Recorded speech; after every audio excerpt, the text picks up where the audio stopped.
Hello everybody, it's Peter with an I, S-T-A-W-A-R-T. Welcome to segment 20 of, I don't know, the Dark Tower, I guess? He did it quick, because sinning for a short time isn't as bad as taking your own sweet time and flagrantly sinning out in a public place and laughing about it while old ladies shake their fist at you, and then continuing to sin for a long, drawn-out time. St. Peter likes it better if you're quick and secretive, and don't brag about it. Joe hadn't even thought about what he should carry the pilfered brandy in. He wondered how people would respond if, when they asked him for a drink, he took their glass, put it up to his mouth, and spat them a serving. Joe decided he'd better find something to put it in besides his cheeks. He pulled out a balloon from the top drawer near the kitchen sink. He wondered if he should make a brandy balloon. It would be sort of neat if people could eat brandy balloons. They wouldn't get drunk off the bat. They could sit for a while, hang out, and talk with their friends, and all of a sudden become terribly drunk and say, "Oops, the brandy balloon must have broke in my belly." Sometimes, when smugglers from South America try to pull a fast one by swallowing balloons stuffed full of cocaine, strong digestive acids in their stomach cause the rubber to break apart. Airport personnel get very suspicious when certain tourists, after a 10-hour flight, start doing jumping jacks and kicking their legs like rockets while they wait in line at customs. Even if the bag doesn't break open, the drug-addicted smugglers have a real problem sitting still for a 10-hour flight. Airline stewardesses have a pretty good idea what's going on when certain passengers start clawing at the windows and claiming that invisible spiders are crawling all over their bodies before going for the airlock door. Instead of standing in their way, airline stewardesses have found that it's better just to open the door for them at 30,000 feet and say, "Thanks for choosing Cirrus Air. Enjoy your flight." Joe sucked some brandy up with the turkey baster and replaced the fluid he had taken from the boot with the cola. It wasn't a new trick. It was the old switcheroo. Joe took a look around to make sure everything in the kitchen was cleaned up and put in its proper place before he made his way out of the upper level of the house.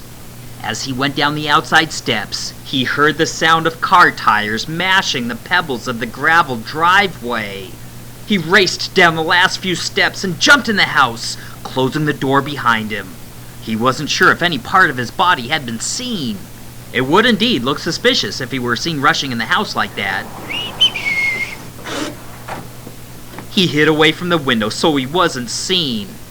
He couldn't tell if the footsteps coming up the stairs sounded like marching, as if to march right up, grab him by the collar, and shake the truth out of him, or if they were just regular footsteps. Joe's cardiac was put under arrest for a moment when there was a knock on the door. He didn't know what to do. He couldn't explain his actions without the truth, and he didn't have time to dream up a story. And lies would lead to lies, and the web would eventually tangle.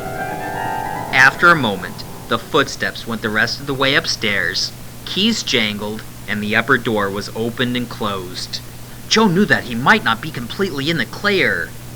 Mr. Humphrey might just have been going up there to dust for fingerprints, and all the fingerprints would lead like an animal trail to the missing brandy. The door opened again, and the footsteps descended. They paused in front of the door. Joe knew that if the knocking continued, or if Mr. Humphrey came in, he would have to explain why he hadn't answered the door in the first place, or why he was hiding in the dryer. Why was I in the dryer?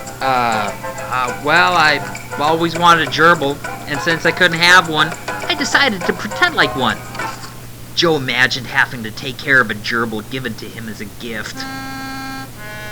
The footsteps went the rest of the way down, and the car started up and slowly pulled out. Joe had assumed that Mr. Humphrey had paused on his way down to look in the window, but when Joe walked by, he saw the note attached to the pane. He opened the door and inspected. His eyes widened when he saw what had been written. Not even bothering to close the door, Joe raced down the steps and ran at full sprint down the gravel driveway. He saw the end of Mr. Humphrey's car as it turned the corner. He knew that if he cut through the neighbor's field, he had an outside chance of intercepting it. He rolled onto the ground under the electric fence. There was a bull with huge horns penned in there, but it just stood there looking at him, chewing on grass, hoping this agitated human didn't attack him. Joe ran across the field, jumped the gate, and made it out to the far street just as the car was roaring off. Joe hobbled after it, screaming, waving his arms. It turned another corner and was gone. Suddenly, running at full sprint had caused him to either tear a muscle or it had triggered a spasm. He started limping back. The note had read, "Going out for Italian food. Be back around 6:30. Joe had missed his chance for a delicious feast. If he was honest, he could have ate like Nero. But no, instead he had the brandy. Boy, that stuff had better pay off, he thought to himself. And it would.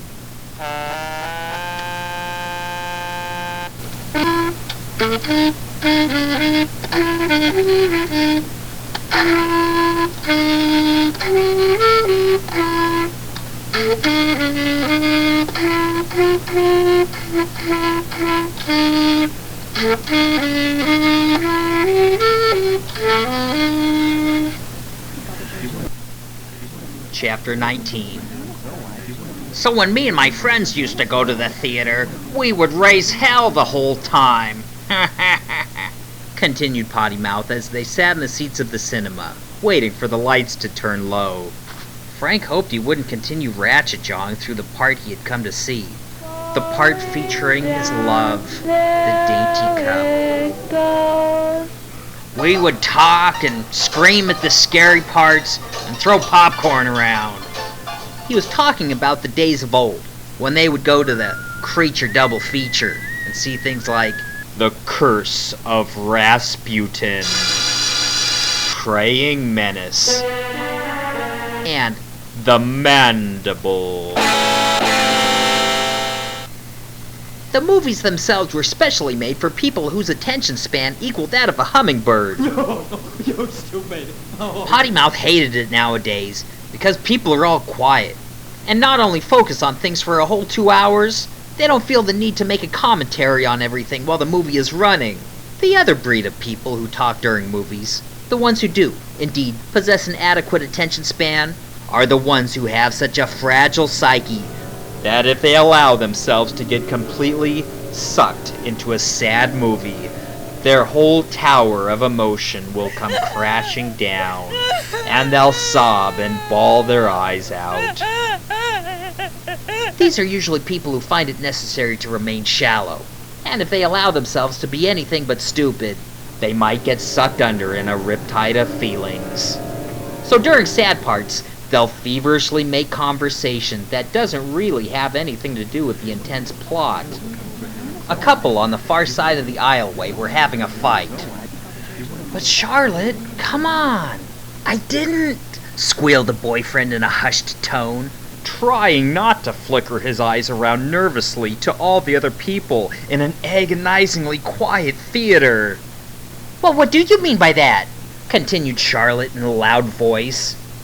She was frustrated that her boyfriend was getting so nervous and cared so much about causing a scene.